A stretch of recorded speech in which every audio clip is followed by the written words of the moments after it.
everybody, I'm Rebecca Coles, and this is Rebecca's Garden on DVD. We've put together some of the best stories that we've had over the years to bring you this collection of getting started in your garden. Hopefully it's going to help you and inspire you, and you'll enjoy getting those hands dirty. And if you like this DVD, you'll like the others that we have in the collection as well, including one on roses, flowers, gardening in the summer, gardening in the fall, and look for our holiday edition. Hope you enjoy the show, and until next time, keep those hands dirty.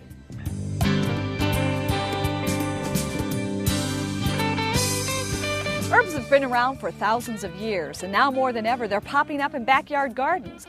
People are growing them for cooking, cosmetics, even for medicinal purposes. Today, I'm going to show you how to get started growing your own herb garden. The first thing you need is a good site. Herbs like plenty of sunshine, at least 6 hours a day. It also helps if you have well-drained soil. Once you've got those two things, the fun part begins, picking out your plants.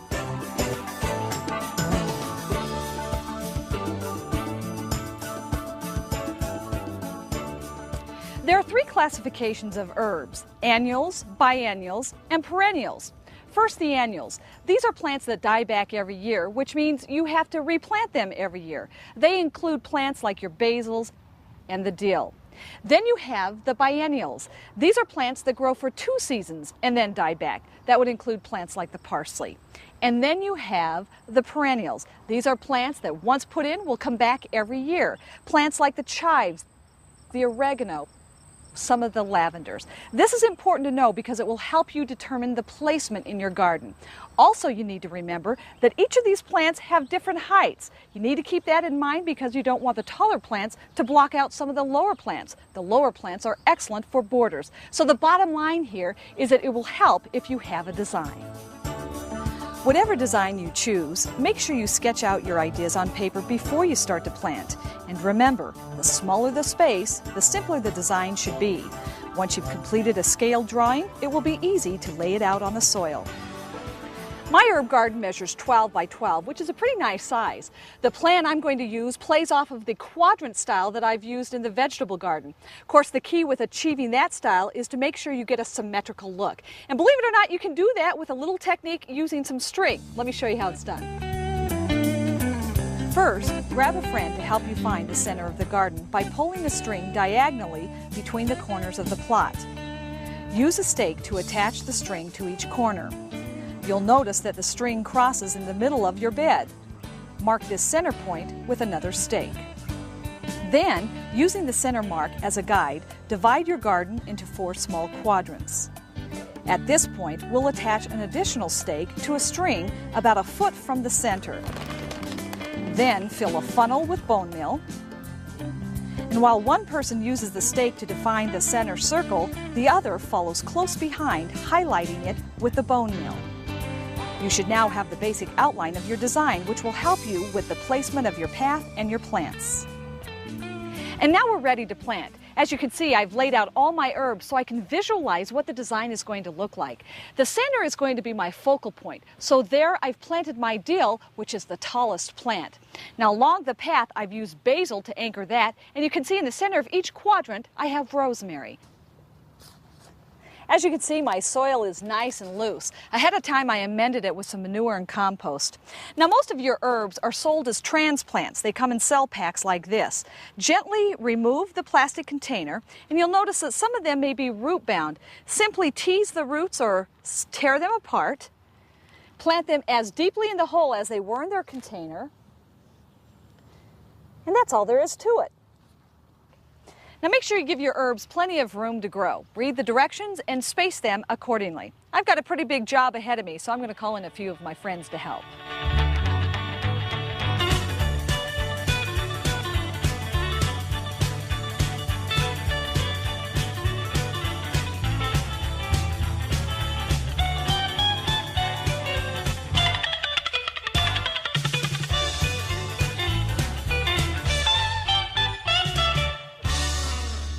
Now once you've planted your herbs, you want to give them a good long drink. You'll notice that I've added some mulch. This is a cocoa bean mulch, which does a couple of things. It helps retain moisture while keeping the soil cool. This will be great during the hot summer. As the plants are growing, don't be intimidated. Just come out and snip a little off here and there, add it to your pastas. you'll be surprised at some of the herbal concoctions you'll be able to create from your own herbal garden.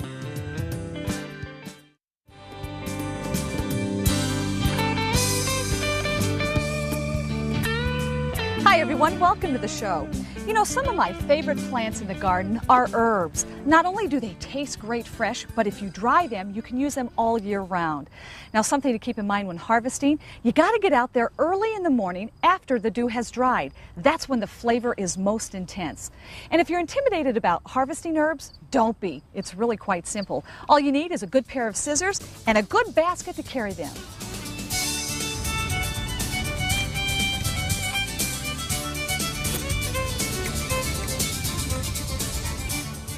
The first plant I'm harvesting is parsley. Parsley grows from the center out, and for plants like this, it's important to harvest from the outside in because this is where all the oldest leaves are. And of course, it's the tops we use on parsley, but to make drying easier, I'm going to cut down on the stem. If you notice blooms on herbs like oregano, remove them. This will help keep the plant actively growing. Since basil is sensitive to cold nights, you can pull out the entire plant if frost is threatening. On the other herbs, just be sure to cut enough stem to make drying easier.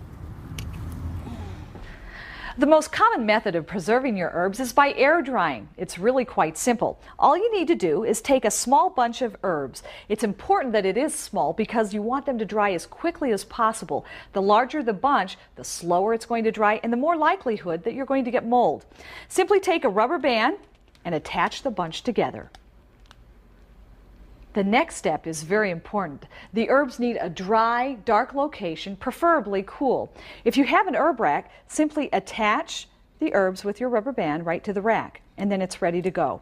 Now, something that works well at home that I've used for years is to take a simple coat hanger, attach the herbs to the wire, store it in a closet, and within 10 to 14 days, you should have dried herbs.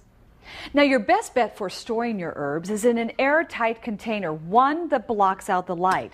And most people, when they store their herbs, crumble the herbs up. However, if you store them whole, it minimizes the amount you touch them because every time you touch the herb, it loses flavor. So store it whole and crumble as you go. Now, another method of drying is with a dehydrator. These can be picked up just about anywhere, especially in kitchen shops. The advantage with a dehydrator is that it dries the herbs in just a matter of hours. It requires a little more work, but it works especially well for the larger, fleshier leaves like this basil. What you need to do is strip the leaves from the stem and lay them flat on the racks.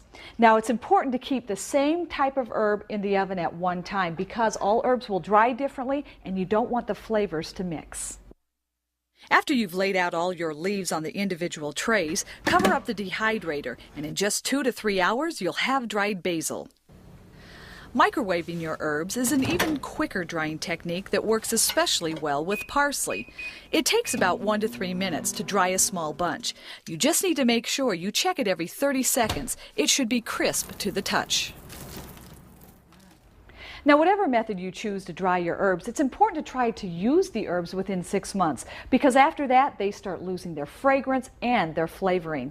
Now, some of those herbs that are hard to dry, like the chives, the dill, and the fennel, you might want to try freezing them. When you use them, they'll taste almost as if they were fresh.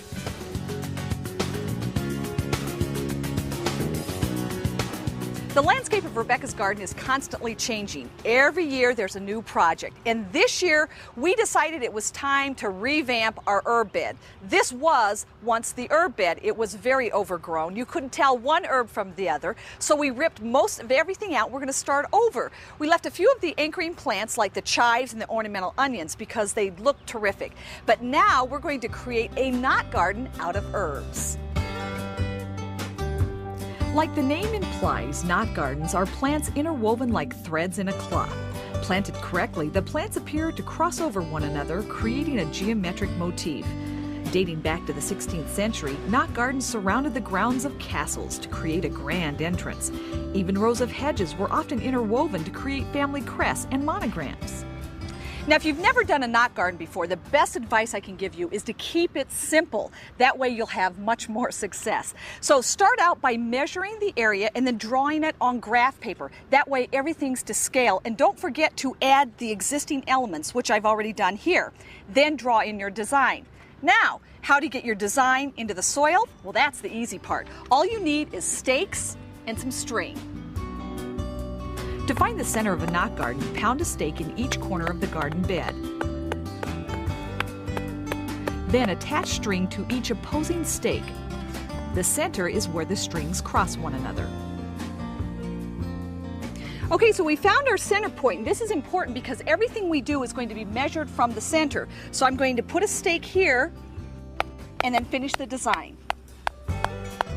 No matter what design you choose, everything has to be measured out and marked accurately in the soil.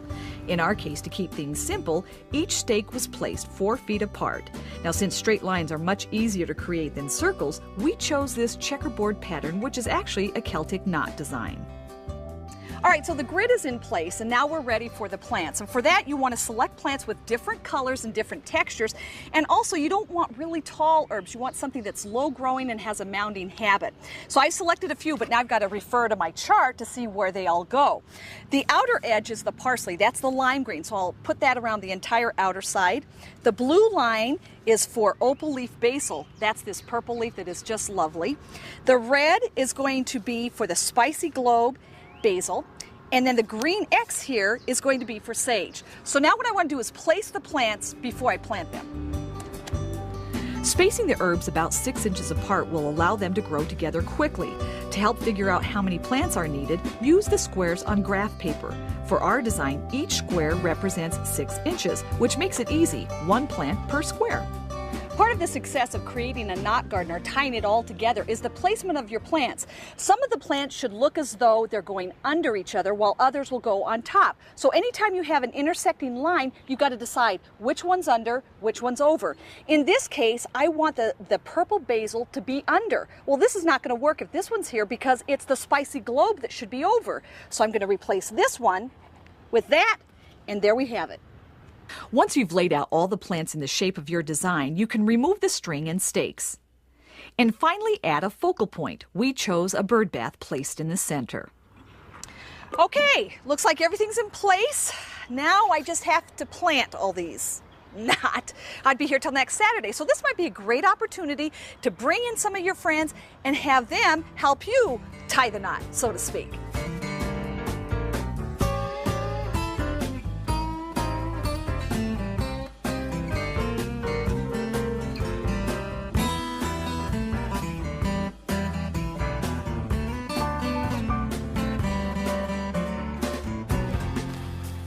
Once everything is planted, it's time for the mulch. Besides retaining water and keeping weeds out, it provides an excellent contrast, highlighting the design. So there you have it, our Celtic knot is planted. Now I know it doesn't look like much now, but as it grows, it will look terrific. But you do have to do a couple of things. You'll want to pinch back the herbs. That will encourage bushier growth. And take some scissors and be sure to manicure the sides, making sure all the lines are nice and straight. And the best part, you can eat your trimmings. And also to keep the plants very healthy, you want to be sure to fertilize them every other week with a water-soluble fertilizer. A couple months later, you can see how the garden grew into a woven tapestry of herbs. We were very diligent about manicuring the edges with scissors, keeping the lines tightly clipped. In the end, our Celtic knot garden was an aromatic and aesthetically pleasing success.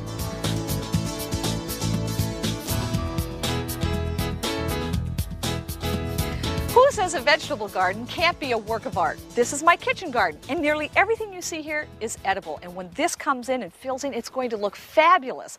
This is definitely something you can do, but let me tell you, it's going to require some extra time, a little bit of homework, and some planning.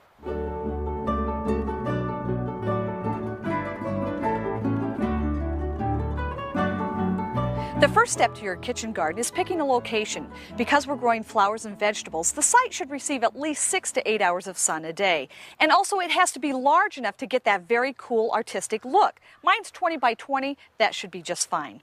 Next, you want to amend the soil, and that's very important. We'll till in the 3 magic ingredients: compost, peat moss, and cow manure.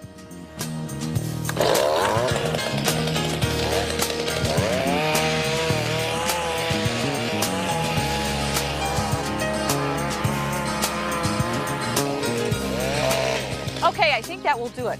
Now the nice thing about this garden is that I can actually watch it grow right from my kitchen window. Now what I like to do is sprinkle this soil with water. It will allow it to settle and become a little more level. So while the soil is settling and drying, it's a great opportunity for you to get your design on paper. For this step, you need 1/4-inch graph paper, a compass if your design is circular, plus a ruler. Now by using the graph paper, you're able to do everything in scale. For my design, a 1/4-inch square will equal a foot of garden space. Now you can come up with your own pattern like I did, or simply copy one from a book. Just remember, keep it simple. Once you get your design on paper, it's time to transfer it in the garden. Because I'm doing a circular garden, the first thing I need to do is find the center, which I've done here marked with a stake.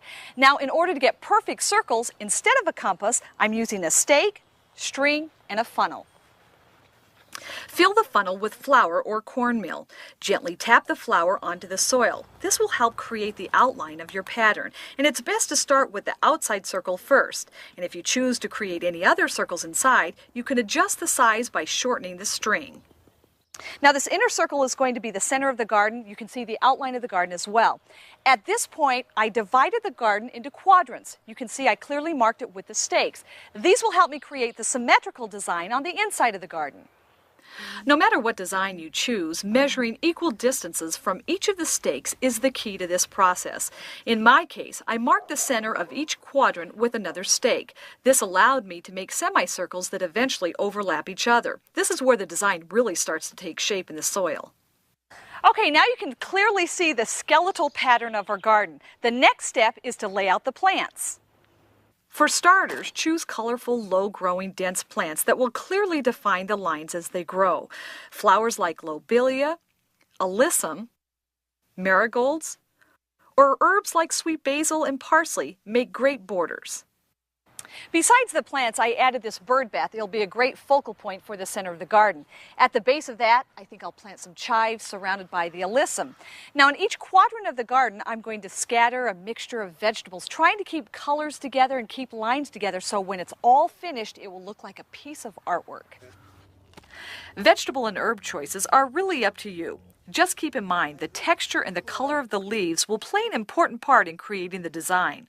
Also, be sure to keep specific plants together in groups. And once again, think about creating a pattern with your plants. Okay, now that I've got all my plant material laid out, here comes the hard part, getting all this planted and planted quickly. For that, you may want to call in some of your friends, if you have any. Do I have any friends? Come on, everybody, don't come at once.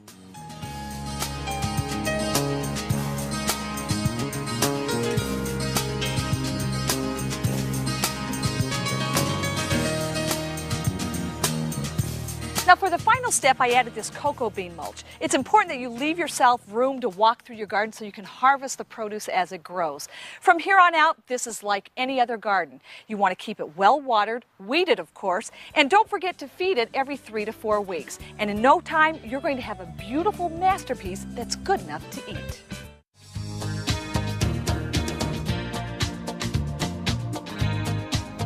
If you suffer from garden withdrawal during the winter months, I have just the fix. How about an indoor herb garden? It's a great way of enjoying the fresh taste of summer during the cold winter months, plus it's an excellent way to get a jump start on your summer garden.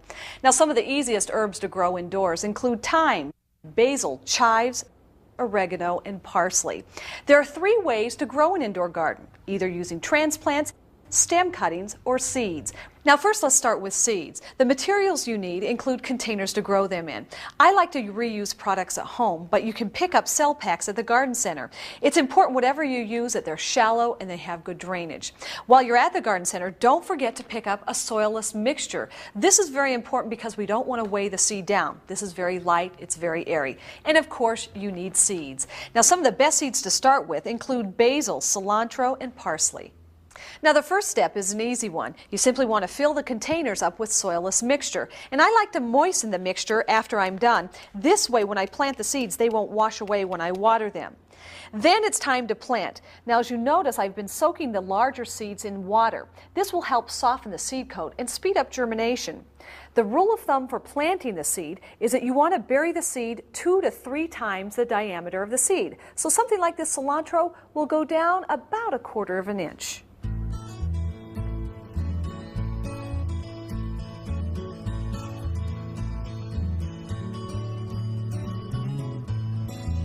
It's important to remember that the seedlings must remain moist at all times until they emerge. They also need light and plenty of it. It's best to put the tray in front of a south-facing window. If you don't have that, then you'll need to supply them with artificial light. Fluorescent lights work best.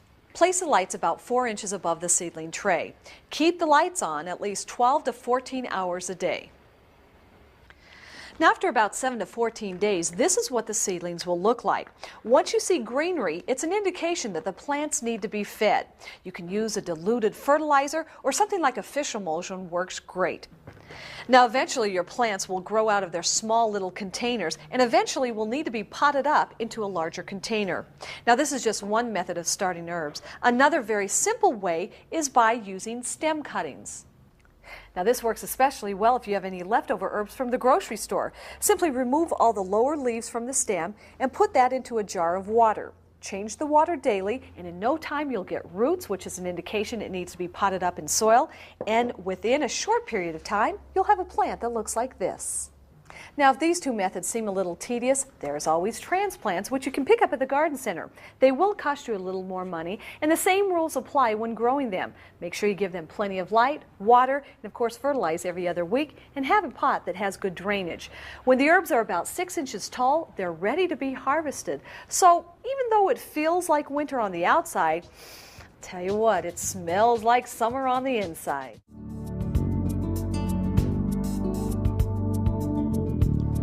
You know, I'm always teaching you how to get your hands dirty. Well, how about I teach you how to get your hands clean with herbs from your garden? We're making soap today on Rebecca's Garden, and don't worry, it's not the hard way. It's the easy way of making soap. All you need is a couple of materials from home and herbs from your garden.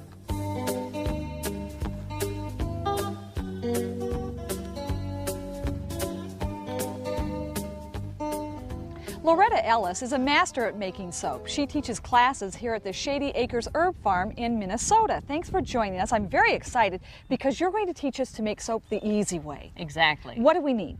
Well, first we're going to need our herbs. And these are fresh. These are fresh herbs. This is my favorite, lavender, and then of course mint. We can also use dried herbs. These are lavender buds. A natural essential oil to improve aroma. A mold of some sort. Or cookie cutters. Or cookie cutters. That'll be fun. A knife for cutting up soap, a dipper, a spoon, paintbrush. Oh, that's interesting. And a grater in case the soap is really hard and we need to grate it. And you use clear soap. We're using a glycerin-based soap, and we're warming it in the crock pot. We're melting it in the crock. I've got about 3 of these, so I'm set to go. All right, what's the first thing we do? We need to grate the soap. If you don't have a grater, you can also just cut up the glycerin soap. Then just pop it into a crock pot. Don't stir it. Just let it melt slowly for about 15 to 20 minutes. While we're waiting for our soaps to melt, we're going to get some aroma to add to the soap. When we put a sheet of soap on here that we can cut out with our cookie cutters, it'll give it a great smell. And this is the rosemary. Oh yeah, that'll be nice. Just 2 or 3 drops will do it. So we swirl it around? Yeah. The next step is to pour the melted glycerin onto the plate to cool. Just make sure it's at least 1 inch or 2 thick. Now the soap needs to set up a bit before we use the cookie cutters, and while that's going to take place, you've taken butter molds and we're going to just mold soaps out of this. Exactly. Now here's where we get to have some fun. We get to use our fresh herbs and our dried herbs to add color and appeal to our soaps. And a little bit of texture. Now I see it's shiny, so you've sprayed like a cooking oil or something on it? Exactly. We've put cooking oil on it, and if you want to put some fun stuff, lavender into one. How about a little lavender and mint? That'll be a little shocking, won't it? Well, yeah. Cool down, get up. Calm but alert. I like that. Once the herbs are in place, don't forget you'll need to add a few drops of scented oil. Then slowly fill up each mold with the melted glycerin. Now for a more decorative touch, try adding a flower in the center of the soap. I can't wait to see what these are going to look like. You know, and you could get the kids involved and put little trinkets in the center, little toys. Oh, they'd have a ball. All right, now we put the molded soaps in the refrigerator so they'll set up quickly. Now we get to cut out cookies of soap. Exactly. Probably want to wash these when you're done. Okay, just push them down. Exactly. As you cut out the soaps, keep in mind you can always remelt the leftover glycerin to make more soap. And don't worry if your shapes aren't perfect when you pop them out. A damp sponge will smooth out the edges. Now, not only do these look good, but they smell so nice. But you've got some great ideas to add decorative touches to otherwise plain soaps. Exactly. Here are all handmade natural soaps that have been bought, and then we added pressed lavender, pressed rosemary, and what we're going to do is take a little bit of our glycerin soap and coat it over the top. So it's just like glue? Exactly. Oh, how nice. Well, it looks like the soap is done. It's already hardened up, so shall we take a look at it? Let's pop them out. Okay. Oh, look at that. That is fabulous. Oh, Loretta, these are beautiful, and how easy it was to make these. Thank you so much for joining us today. Thank you for having me. You bet. Herbal soaps, what a great reason for getting your hands dirty.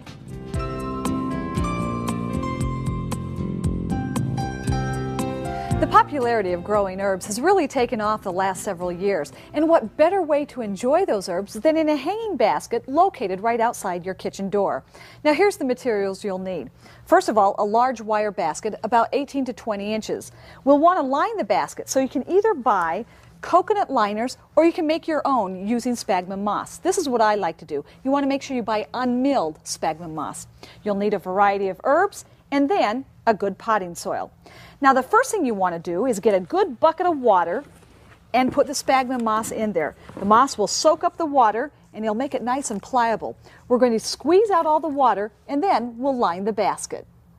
Start out by lining the bottom of the basket first with generous amounts of moss. You want it to be about an inch thick.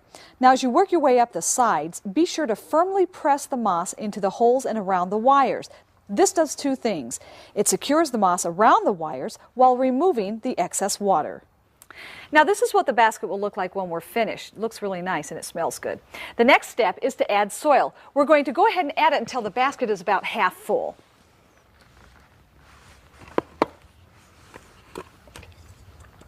Now at this point we're ready to add the plants. It's best to separate your plants in three different categories. First we have the uprights. These go into the center of the pot, will give us some height. I'm going to use some sage and some rosemary. The filler plants are good for filling up spaces. Plants like basil, parsley, and chives work well. And then we have the trailing plants. These cascade over the side and give it kind of the romantic look. I'm going to use oregano and sweet marjoram. The trailing plants will be the first ones to go into the basket, but we don't want to plant them on top to cascade over. We're going to kind of cheat here. What we want to do is plant them on the side so that they cascade down and fill up the basket. So the trick here is to drill out a hole with your finger, remove the moss, and then take your trailing plant. Notice we've got 2-inch pots. This is real important with the trailers because we want a small root ball so we can get it through the hole. So very gently remove it from the pot and get rid of some of the soil and go ahead and tease the roots just a little bit so we can manipulate them. And then from the outside in, we're going to push the plant through so that it cascades over the side. Now once you get the plant in position, make sure you close off the hole with more moss. That will help anchor the plant. We'll continue adding the trailing plants around the outside, then we'll add more soil, add the uprights and the fillers.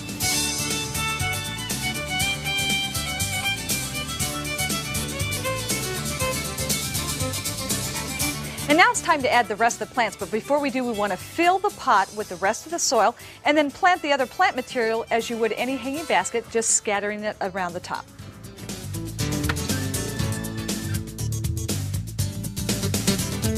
Now you can go ahead and separate the plants as you put them in the soil.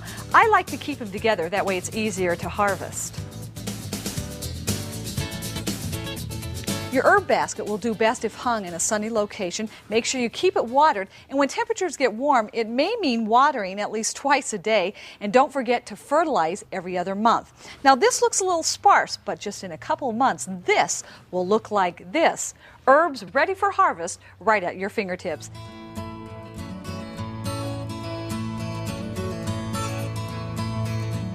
Fresh herbs have people saying goodbye to bland meals and hello to fresh flavor. Flavor that can be freshly picked right from your patio if you grow your own. And you can do that with this project. Think of this as 2 hanging baskets in one. They're actually attached. It's a fun project. What you'll need for this are 2 wire baskets. They come in a variety of different sizes. You can pick and choose whichever one you want.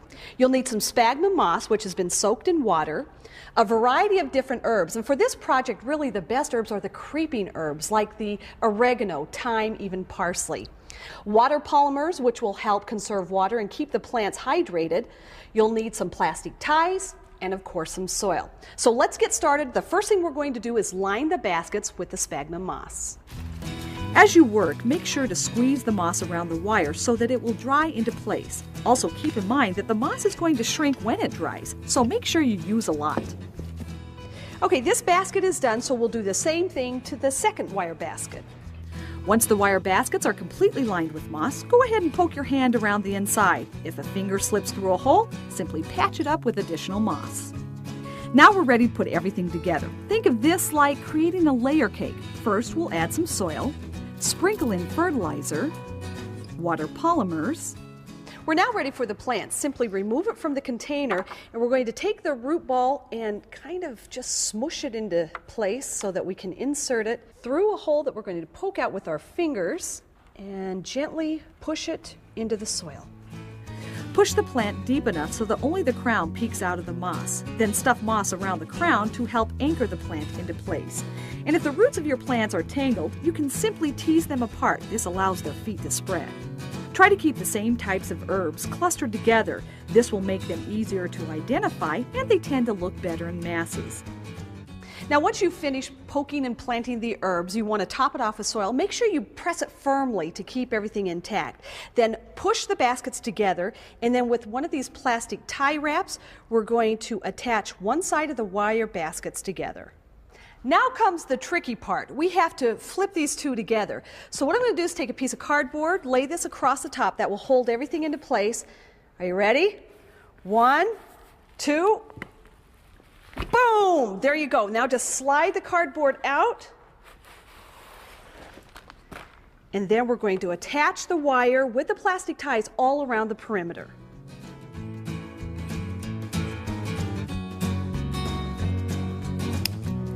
Then you can touch up your globe by stuffing a few more plants in the top and bottom. Once you're finished with the final touches, then it's ready to be hung. And for that, we picked up this little S hook. Just weave it through the top or the bottom of the basket, and then this is ready for hanging. You'll want to put this in a sunny location, keep it well watered, and in some cases you might have to water it twice a day. In about 3 weeks, the herbs will be ready to be snipped to spice up your table. Hope you enjoy.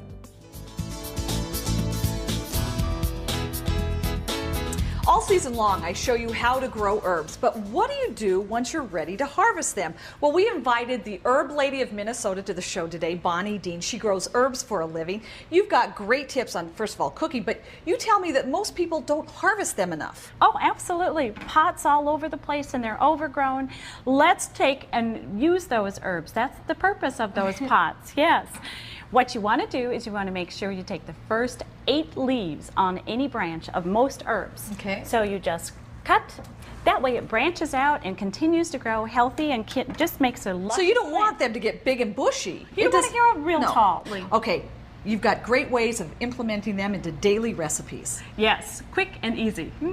The first recipe we're going to do today is a cinnamon basil chicken salad. Now, cinnamon, basil, and chicken, that seems a little off, but you say it's delicious. You can use any type of basil, but my favorite is cinnamon basil. It has an allspice flavor, Really? and it's phenomenal. Okay, so what do we need for ingredients? Cinnamon basil, onion chives or chives, red grapes, and low-fat mayonnaise. And of course, chicken And chicken. for the base. First, add some sliced basil to the cooked chicken. Then a few chives, the red grapes, and finally the low-fat mayo. Once everything is mixed together, season with a dash of pepper and serve on a bed of red lettuce. That's as easy as it gets. Now this next recipe is great for those who love to grill and for those who like to kick it up a notch, as my friend Emerald would say. It's a grilled calypso shrimp using Cuban oregano. And you've probably seen these in hanging baskets or planted right in the garden, but this is an herb and it's a tasty herb. It's light and lemony and it's great mild oregano flavor. Yeah, it's really nice. So what do we need for this one?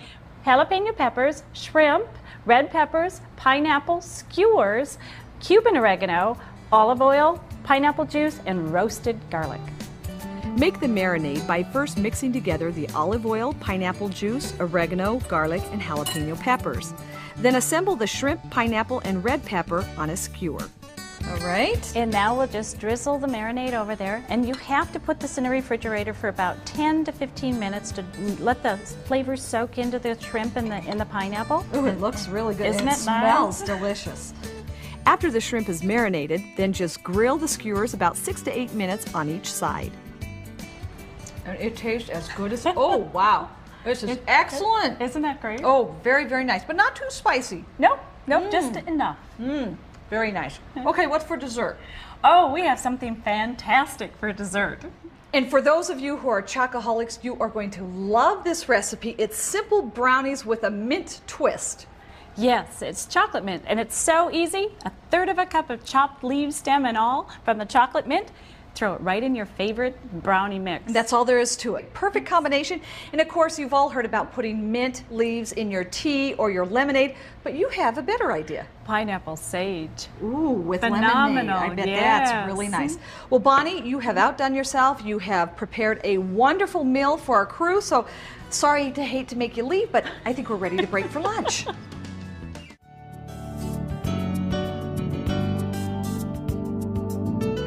Herbal vinegars have been around for a long time. We use them to marinate our meats, toss them on salads, or even make a pasta salad out of them. However, the ones you buy in the store may not always suit your needs. Well, not to worry, because today I'm going to show you how you can bottle your own blend.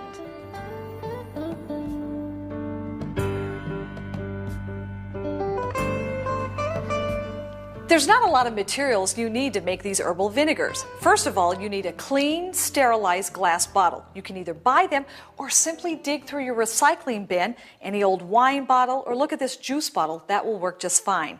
You'll also need vinegar. I have found that white wine or red wine vinegar works best, plus it's the easiest to find in supermarkets. Then you need a variety of herbs and spices and some fruits, depending on the concoction you want to make. I'm going to show you how to make 3. The first one is a citrus fruity blend vinegar.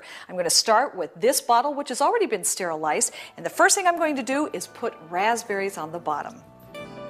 Start off by gently pushing the fruit in the bottle, and try to be careful not to squish the raspberries because they look much prettier when they're whole. Then snip off some mint, stuff that in. This is pineapple mint. Now add thin slices of oranges and also a slice of lime cut in half. As you continue adding more mint and oranges, you may find you need a skewer to help push the ingredients into the bottle. The idea is to fill it up as much as possible.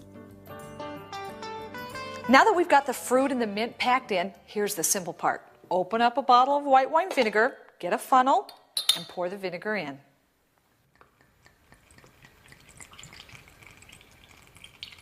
Now we'll just put the cap on. And believe it or not, we are finished. Now, it's going to take about 2 weeks for the flavors to really infuse, but I notice within 24 hours, you're going to be able to taste a delightful vinegar.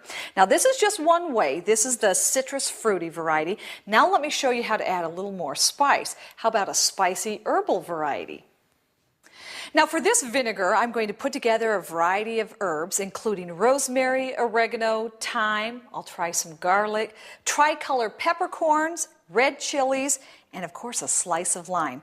The first step is to line the bottom of the bottle with the tricolored peppercorns.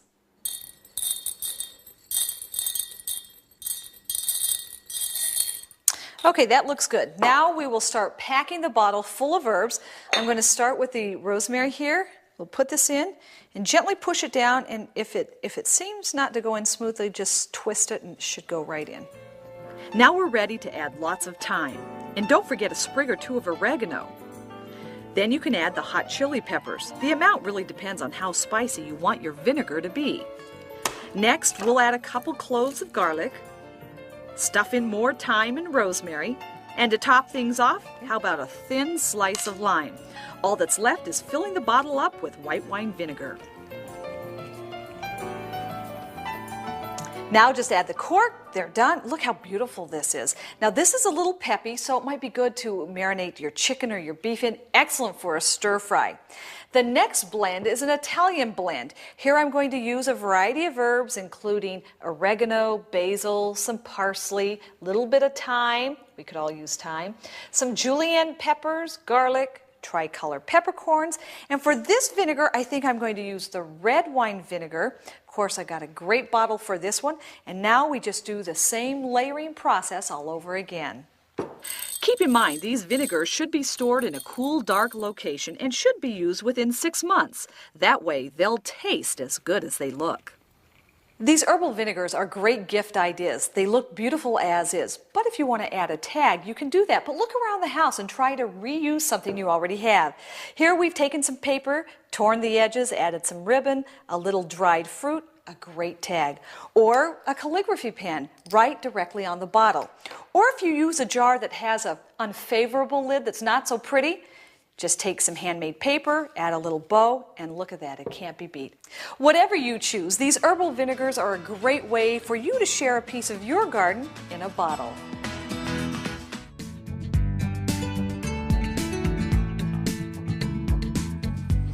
There's nothing like the fresh taste of basil. It's definitely one of the most popular herbs grown. From pesto to pizza, there's a basil for everyone's palate.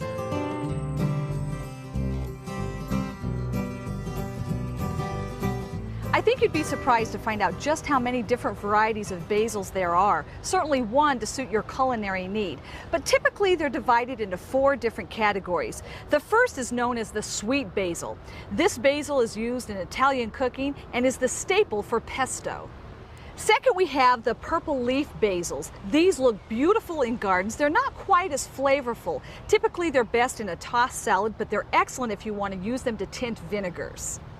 If you're a connoisseur of Indian or Asian foods, the Thai basil is just for you. It's beautiful to look at, but the scented leaves are nice and pungent and will add an extra kick to any dish. And finally, we have the scented basils. For instance, we have cinnamon, lemon, lime, and even licorice. Now, because of their flavor, they're better suited in fruit salads. And no matter which basil you grow, the rules for planting are the same. Now, the best area for your basil bed will be a location that gets full sunshine and has well-drained soil. And if you can, it's always a good idea to enrich the soil with a rotted cow manure, compost, or peat moss. Now, the one thing you have to understand with basil, they're very sensitive to cold conditions. So before you plant it, make sure that your overnight lows are consistently above 50 degrees and that the soil temperature is about 65. How do you know that? Take a look at the chives. If they're in bloom, it typically means that soil temperatures are warm enough. But just to be sure, you can invest a few dollars in a soil thermometer, pop that in, read the temperature. It says that mine's about 75, so the basil's ready to be planted.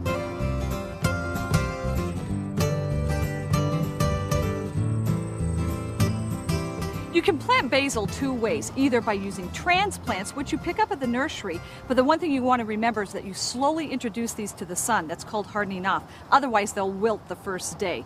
The rules are the same. You plant them as deeply as they are in the container. The benefits of planting basil from seed is that you get a wide variety of basils to choose from. These can be started 6 weeks before your last frost, or just wait till temperatures are warm enough and you can plant them outdoors directly in the soil. If you sow your basil seeds directly, spread the seed thickly and press them into the soil. And be sure to use a gentle spray when watering because basil seeds are so light and tiny they'll literally float away. And once the plants are established, keep them well watered, especially during the hot summer days. And don't forget to give them a shot of fertilizer at least once a month. Now, once the plant is about 10 inches tall, feel free to start using the basil in the kitchen. You get to enjoy the flavor, but more importantly, by pinching it back, you're going to make the basil bushier so there's more of it for you to use. So don't be shy. Use your hands or grab a pair of garden shears. Now, one thing to keep in mind as temperatures get colder toward the end of the season, basil will be the first plant to go. You hate to waste the whole plant, so let me show you a technique that works wonderfully for me. You can enjoy basil right through the winter season. All you need to do is harvest the leaves, whether it's the whole plant or just a couple of stems, place them into a Ziploc bag, put this in the freezer. They will freeze immediately. Once they're frozen, smash the basil, it crumbles up, roll it up, keep it in the freezer. You can continue to enjoy pesto or pizza, whatever it is, right through January. Growing herbs indoors is a great way to keep your garden growing all winter long. The herbs taste good, they smell good, and with a few clips and twists, you can turn them into terrific topiaries. I know it may look a little complicated, but I think you'll be surprised to find out just how easy these are to make.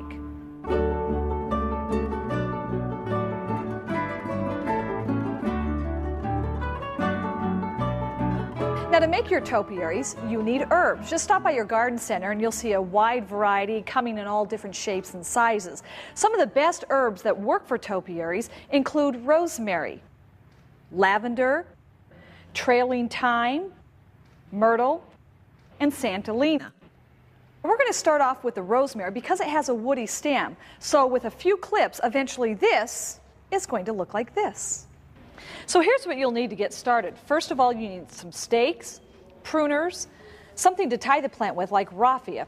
Then we're ready to get started. Now the first thing you want to do is take the stake and insert it into the center of the plant.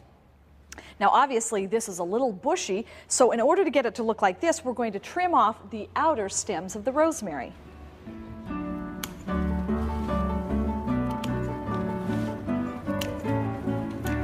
Okay, at this point, if you want to create a single stem standard, then you need to remove all the stems, leaving one.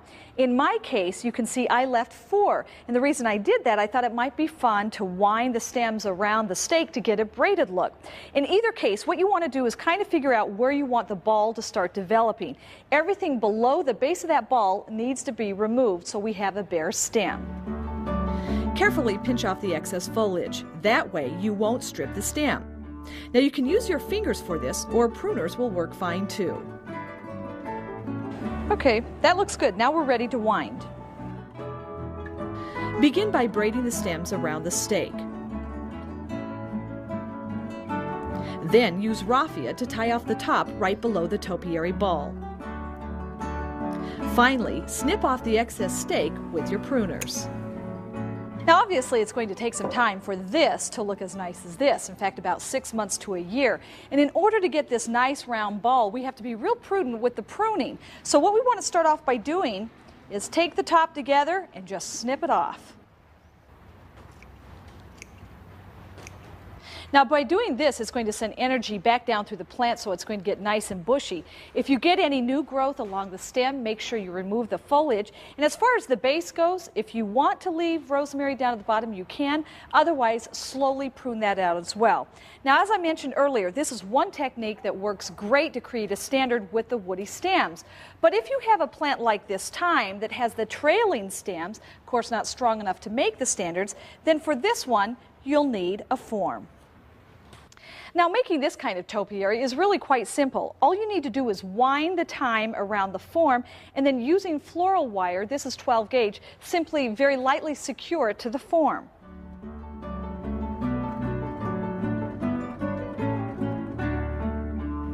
Now, if your thyme doesn't quite make it around the entire form, don't worry about it. Eventually it will grow into the form. Just remember to keep winding the thyme as it grows.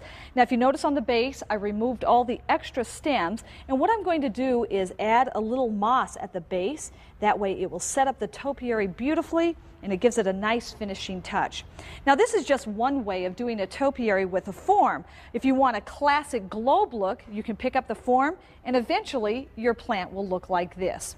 So now I've shown you how to make a topiary. The trick is keeping it alive. So here are some tips to help you out. Now, watering is the most important factor. Just don't overdo it. In fact, it's better if you keep the soil slightly on the drier side. Now, make sure your topiary gets lots of sun and rotate it often to keep the shape looking full and healthy. And finally, continue pruning to encourage new growth. And don't forget to save those trimmings. These are great in the kitchen. Herb topiaries, what a great way to spice up your life in more ways than one.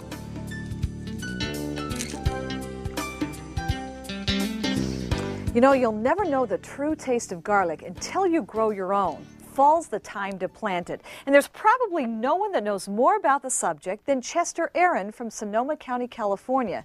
In fact, in these parts, he's known as the garlic guru. Chester Aaron is a retired English professor who seeks to enlighten garlic lovers everywhere about the many delights of the clove.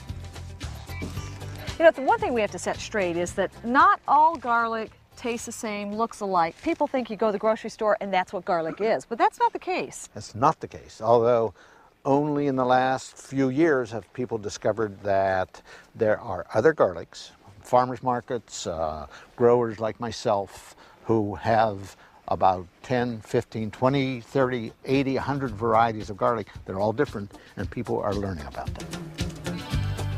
If you buy garlic for the table or to grow, press the bottom at the base, and you will find, sometimes you will find it mushy at the bottom. You don't want that. You don't want it mushy at the top. But if it's a good, firm clove, and it's not yet begun to sprout, some of them have, that's when you want to take it to plant. Okay, well, let's go ahead and plant these. Okay. So what do you amend your soil with? Grape pumice, sand, gravel, and then my own compost. Now, you raise your beds for drainage. And also so that the gophers stay out. Okay, and you've got this drip irrigation system, which is excellent. But what about people at home who may not be able to do a raised bed or have the drip irrigation? Can they still successfully grow? Absolutely. garlic? You can grow garlic in any kind of soil, almost any kind of soil, and just with regular watering. Just has to be well drained. If you've got clay, you've got to have to keep it moist right up through the harvest. Okay, so we're going to do this in your bed. What's the first thing we need to do? First, we have to put down paper. Okay. That helps keep the weeds under control.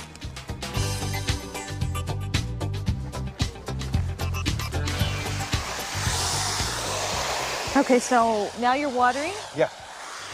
I water it so that I hold the paper down when the wind blows, and it's easier to put the holes in for the cloves. Okay, now the hole you've got here is how deep? It's, I have it so that when I put the clove in, there will be about 2 inches of soil above it. Okay. And I'm putting the clove in with the base down, flat base down, tip up. Okay. So these are spaced about 6 inches apart, I see. I like to keep about 6 inches around each clove. Okay, now tell me, for colder climates, is the planting technique the same? Same thing, except that in colder climates you'll want more mulch on top. Okay, now this is the final step. Right. What are we putting on here?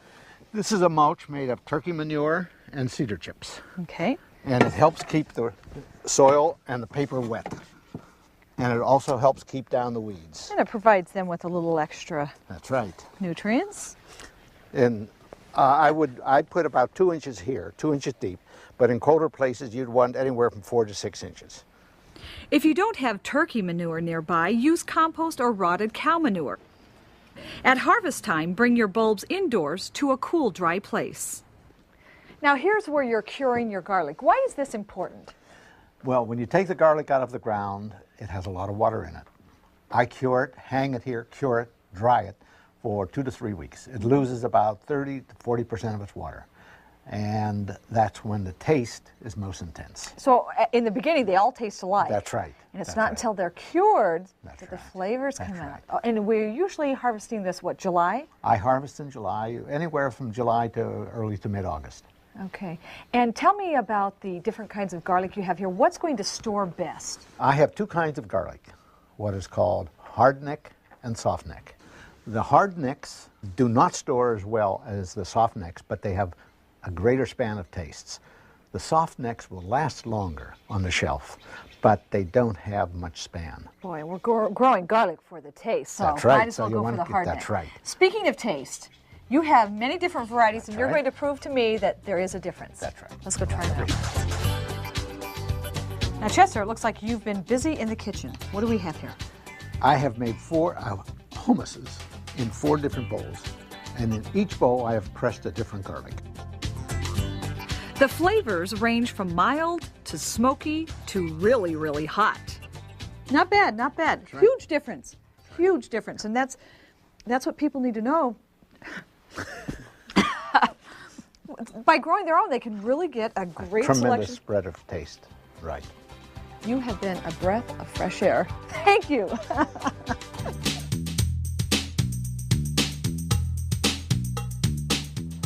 One of my favorite herbs in the garden is chamomile. Not only do I love the way it looks outdoors, but I love the many uses indoors. In fact, we can make a tea that is not only good for your health, but believe it or not, good for your hair. Here's what you need. First of all, some dried chamomile and a pot of hot boiling water. Okay, first we're going to measure out a 1/4 cup of the chamomile flowers, and we're going to put that into a jar or a container with a lid. Now the next step is to add 2 to 2.5 cups of boiling water over the dried flowers. And it's important that the water is hot. That way it releases those essential oils from the flowers.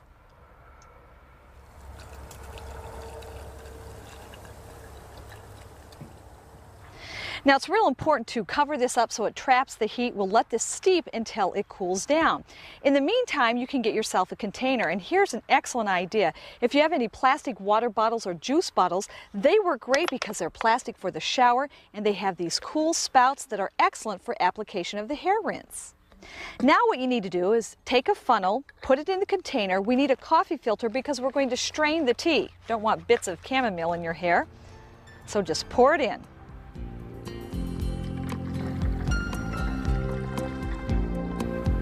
Now just apply this like you would any hair rinse, and you'll get golden highlights if you're a blonde.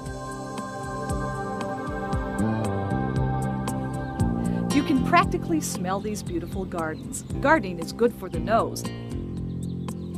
Gina Palandri certainly knows that. In fact, you could say she has a nose for gardening. It's her job to make sense from the garden. She says one whiff of a rose, lavender, or even citrus can affect your mood. It's called aromatherapy. So what is aromatherapy, Gina? It's therapy by scent. Basically, it is part of our olfactory system, and how our olfactory system and our responses and our emotions all come out when we smell things. And, I mean, does it really work? Well, really? it works very well, just like when you smell garlic and you think about Italian food. I just it want works to the eat. same principle. Okay, so you're saying if I came home from a really bad day, you've got something here that will is either- going to help me feel better. Either calm you or perk you up. Or sedate you. I love that. Or make you feel sexy, or any of those Oh, things. I like that one too. And typically what you use is what's called essential An oils. essential oil, yep. Well, they're an oilless base, actually. It's a liquefied vapor that evaporates very fast, and also they are very volatile. And it comes from flowers It comes and from herbs. pure plant material. Okay, Yep. so a little bottle like this is completely concentrated. We Less don't is want to more. use the whole thing. Right. And when we mix these up to, say, make massage oils or in a mister, you've got oil here. We have a carrier oil here. We also have an atomizer or a mister, which is a very good way to disperse them throughout your house. Okay. Either on yourself, either on your linens, or around the house. Okay, and you said we must use glass. Definitely, it's a better And carrier how many for it. how many drops of oil? Probably 5 drops in that container. So it's 1 to 10. Yep, So- 10%. So really not a lot. Right. Okay, so screw that on, shake it up, and let me try it out. Now you're totally absorbing lavender through your system and your skin, and you'll feel very calm, And like I need a nap. and like you'll want to take a nap. Oh, that's nice. Now, you can use oils, you can use water. Typically, people think of it as putting it on their body. Definitely. But we can use this around the entire house. You can use it on everything in your house. Lou, let's take a look. Okay, Gina, you're doing laundry. This worries me. Well, Rebecca, this is a great way to use essential oils. You can Really? use them on your wet towels and your socks before you put your clothes in the dryer. And you just take the drops and drop them right on. Absolutely, but you want to use a clear essential oil, and you want to maybe use either lavender if you want to do sort of an herbaceous smell, or Okay. peppermint if you want a clean smell infused through your whole load. How many drops? Probably about 10. Really? And this won't stain. It will not stain. Ah, And once you start doing this, you'll become completely addicted to the scent of essential oils in your Really? laundry. Ooh, let's give it a whirl. I can't wait to smell the results. A great way to start your day is to use essential oils in the shower. All you have to do is put a few drops on the shower floor before you get in. Turn the water on, and it evaporates up And what would towards you you. use? I would use grapefruit or tangerine or peppermint to really wake you up. Oh, that's a great idea. And you just sprinkle it on. Right on the floor. Now, I know a lot of people are thinking essential oil slippery. Right. But essential oils aren't really oils, they're liquefied vapors, so they evaporate very fast. So you're not going to slip Not at inside. all, no. Oh, I like that. It's a wonderful way to start your day. Oh, you bet. And if you have the luxury of taking a bath, this is a great way to use essential oils. But a lot of people don't really know like how much to use or when to add the essential oils to the bath water. And the best thing to do is to draw your bath first and wait till right before you get in to add your essential oils, and then add 8 or 10 drops of essential oils to the water and swish it around. And why do you wait until after? Because they're so volatile that they evaporate so fast, and if you put them in too soon, they'll all be evaporated by the that time makes you sense. get in. And you also have this lovely candle. We've got a copper pot. It has what, water and oils on Essential top? oils. It's actually called a candle source diffuser. And how it works is the copper well holds water, and you add just maybe 3 or 4 drops of essential oils to it, and it heats up very slow and even, and it makes your whole bathroom become very aromatic. Oh, you can smell it. It's really lovely. Okay, here's another great diffuser to use in the bedroom. It's an electric fan diffuser. Nice. All you have to do is pull the tray out and add a few drops of essential oils to the cotton pads and close it up, and you can run it all night and you don't have to worry about it. Oh, I like that. This is a body oil or a massage oil that's really nice to do right before you go to sleep. If this is all too much and you don't have time to do this and you want to go right to sleep, you can use the mist we just made. And this has lavender in it. Lavender and Just some spray other it on the essential oils. linens. Spray it on your linens, your pillowcases, your robes, your bedclothes. There's a lot of wonderful ways to use essential oils in your bed, and using things like lavender is very relaxing, very, very, very sedating. You can also use marjoram and chamomile, and clary sage helps to promote dreams. Rebecca? Rebecca?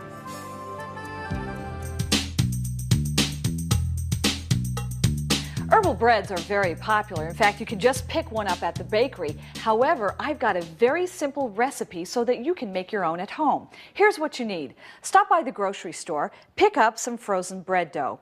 You'll need cooking spray, a bread pan, egg white, and of course, herbs. The first thing you want to do is to coat your pan with a nonstick cooking spray. Then you're going to put the loaf right inside the pan. Now this is frozen, so I'm going to cover it up, and it's going to take about 4 to 7 hours to rise. Now this is what the bread will look like once it is risen. The dough should rise just above the bread pan. The next step is to coat the top with a mixture of egg white and a little bit of water. This acts as sort of a glue for the herbs, but also it brings out a beautiful golden color when it's baked. With a pastry brush, apply a thin coat of egg wash.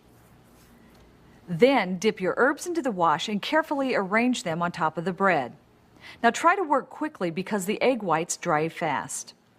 Now for added flavor, I sprinkled on a top coat of coarse salt. The next thing you want to do is bake it in an oven at 350 degrees for 20 to 25 minutes. And this is what you get, herbal bread that not only looks good, but tastes great. So the next time you're invited to somebody's house for dinner, tell them you'll bring the herbal bread. They'll think you baked all day. So here's the deal. You're invited to a party, but you have to bring the appetizers. Not to worry, I have a very simple, tasty appetizer that everybody will rave about. All you need to do is get yourself a block of softened cream cheese, use some fresh or dried herbs, chopped green onion, some lox or smoked salmon, some toasted baguettes or crackers, a little bit of lemon juice, salt and pepper, a good personality, and you're set to go.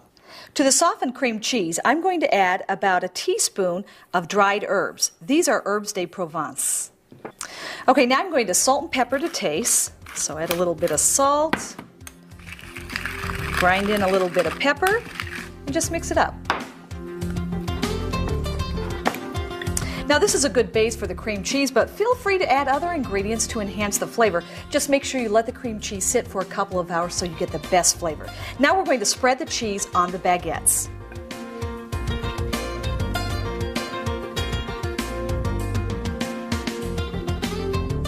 Then you'll want to cut thin strips of your salmon, drape it over the toast, then top it off with some chopped green onion. And finally, add a little bit of garnish. I like to use thyme or parsley. Then squeeze some fresh lemon juice over the top, but wait until you get to the party to do that, otherwise the bread will get soggy. So there you go, a very easy recipe that everyone will love.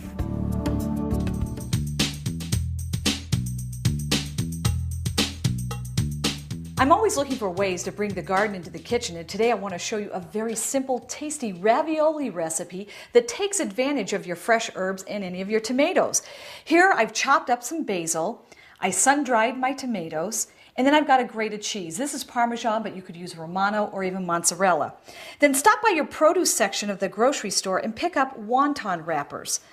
Place them on a cutting surface. I'm going to add a pinch of my basil, a sun-dried tomato, and a nice hefty portion of cheese. Then I want to moisten each side of the wonton wrapper. Then take another one, place it on top, and that moisture is really going to help glue this together. That's real important because we don't want anything falling out as it's boiling. Then we want to, once again, apply more water, fold over the top, and make this very tight. This is a tight pillow. Do this around the entire ravioli. And once this is finished, we'll pop this into a pot of boiling water, cook it for 1.5 minutes, let it drain. Then simply take the raviolis and arrange them on a platter. You can drizzle olive oil, maybe a few toppings of the cheese and the sun-dried tomatoes, or even a marinara sauce, and the raviolis are ready to eat, and I'm telling you, people will love these. Whew, that was a lot of information. Hope you got all that down, and I want to see those hands. Well, like I said, if you've enjoyed this DVD, be sure to look for the others. I'm Rebecca Coles. Until next time, keep those little hands dirty.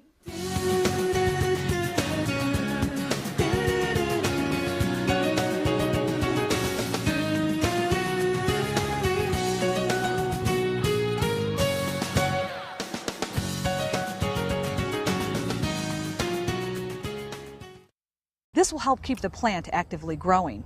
Since basil is sensitive to cold nights, you can pull out the entire plant if frost is threatening. On the other herbs, just be sure to cut enough stem to make drying easier. The most common method of preserving your herbs is by air drying. It's really quite simple. All you need to do is take a small bunch of herbs. It's important that it is small because you want them to dry as quickly as possible. The larger the bunch, the slower it's going to dry and the more likelihood that you're going to get mold. Simply take a rubber band and attach the bunch together. The next step is very important. The herbs need a dry, dark location, preferably cool. If you have an herb rack, simply attach the herbs with your rubber band right to the rack, and then it's ready to go. Now, something that works well at home that I've used for years is to take a simple coat hanger, attach the herbs to the wire, store it in a closet, and within 10 to 14 days, you should have dried herbs. Now, your best bet for storing your herbs is in an airtight container, one that blocks out the light. And most people, when they store their herbs, crumble the herbs up. However, if you store them whole, it minimizes the amount you touch them because every time you touch the herb, it loses flavor. So store it whole and crumble as you go. Now, another method of drying is with a dehydrator. These can be picked up just about anywhere, especially in kitchen shops. The advantage with a dehydrator is that it dries the herbs in just a matter of hours. It requires a little more work, but it works especially well for the larger, fleshier leaves like this basil. What you need to do is strip the leaves from the stem and lay them flat on the racks. Now, it's important to keep the same type of herb in the oven at one time because all herbs will dry differently and you don't want the flavors to mix. After you've laid out all your leaves on the individual trays, cover up the dehydrator, and in just 2 to 3 hours you'll have dried basil. Microwaving your herbs is an even quicker dry plants. The lower plants are excellent for borders. So the bottom line here is that it will help if you have a design. Whatever design you choose, make sure you sketch out your ideas on paper before you start to plant. And remember, the smaller the space, the simpler the design should be. Once you've completed a scaled drawing, it will be easy to lay it out on the soil. My herb garden measures 12 by 12, which is a pretty nice size. The plan I'm going to use plays off of the quadrant style that I've used in the vegetable garden. Of course, the key with achieving that style is to make sure you get a symmetrical look. And believe it or not, you can do that with a little technique using some string. Let me show you how it's done. First, grab a friend to help you find the center of the garden by pulling the string diagonally between the corners of the plot. Use a stake to attach the string to each corner. You'll notice that the string crosses in the middle of your bed. Mark this center point with another stake. Then, using the center mark as a guide, divide your garden into 4 small quadrants. At this point, we'll attach an additional stake to a string about a foot from the center. Then fill a funnel with bone meal. And while one person uses the stake to define the center circle, the other follows close behind, highlighting it with the bone meal. You should now have the basic outline of your design, which will help you with the placement of your path and your plants. And now we're ready to plant. As you can see, I've laid out all my herbs so I can visualize what the design is going to look like. The center is going to be my focal point. So there I've planted my dill, which is the tallest plant. Now along the path, I've used basil to anchor that, and you can see in the center of each quadrant, I have rosemary. As you can see, my soil is nice and loose. Ahead of time, I amended it with some manure and compost. Now, most of your herbs are sold as transplants. They come in cell packs like this. Gently remove the plastic container, and you'll notice that some of them may be root-bound. Simply tease the roots or tear them apart. Technique that works especially well with parsley. It takes about 1 to 3 minutes to dry a small bunch. You just need to make sure you check it every 30 seconds. It should be crisp to the touch. Now, whatever method you choose to dry your herbs, it's important to try to use the herbs within 6 months, because after that, they start losing their fragrance and their flavoring. Now, some of those herbs that are hard to dry, like the chives, the dill, and the fennel, you might want to try freezing them. When you use them, they'll taste almost as if they were fresh.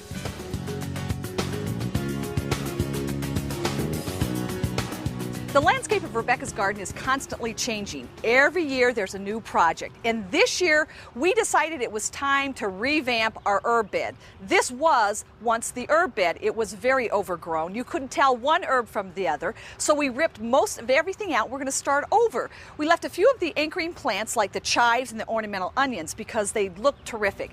But now we're going to create a knot garden out of herbs. Like the name implies, knot gardens are plants interwoven like threads in a cloth. Planted correctly, the plants appear to cross over one another, creating a geometric motif. Dating back to the 16th century, knot gardens surrounded the grounds of castles to create a grand entrance. Even rows of hedges were often interwoven to create family crests and monograms.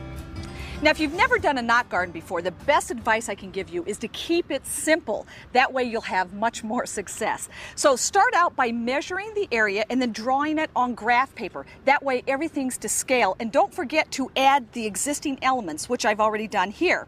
Then draw in your design. Now, how do you get your design into the soil? Well, that's the easy part. All you need is stakes and some string. To find the center of a knot garden, pound a stake in each corner of the garden bed. Then attach string to each opposing stake. The center is where the strings cross one another. Plant them as deeply in the hole as they were in their container. And that's all there is to it. Now make sure you give your herbs plenty of room to grow. Read the directions and space them accordingly. I've got a pretty big job ahead of me, so I'm going to call in a few of my friends to help.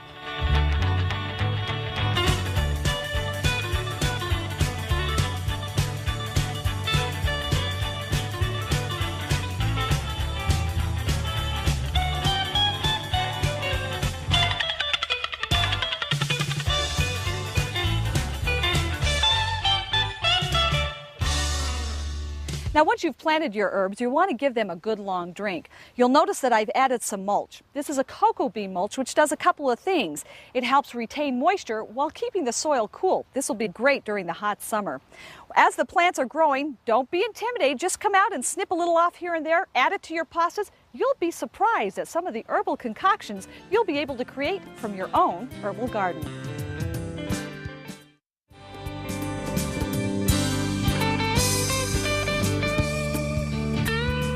Hi everyone, welcome to the show. You know, some of my favorite plants in the garden are herbs. Not only do they taste great fresh, but if you dry them, you can use them all year round.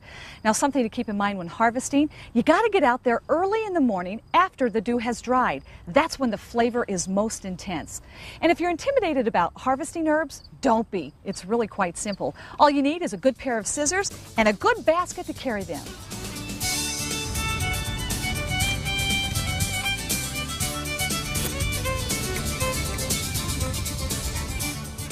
The first plant I'm harvesting is parsley. Parsley grows from the center out, and for plants like this, it's important to harvest from the outside in because this is where all the oldest leaves are. And of course, it's the tops we use on parsley, but to make drying easier, I'm going to cut down on the stem. If you notice blooms on herbs like oregano, remove them.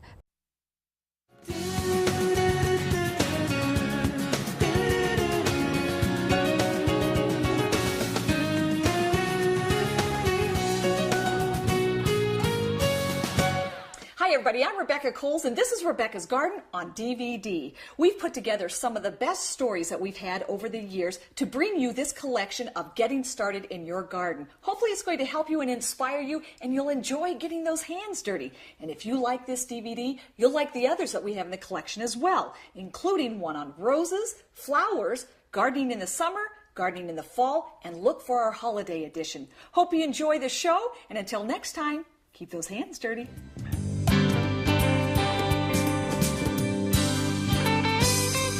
Herbs have been around for thousands of years, and now more than ever, they're popping up in backyard gardens. People are growing them for cooking, cosmetics, even for medicinal purposes. Today, I'm going to show you how to get started growing your own herb garden.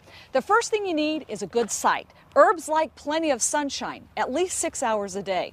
It also helps if you have well-drained soil. Once you've got those two things, the fun part begins, picking out your plants.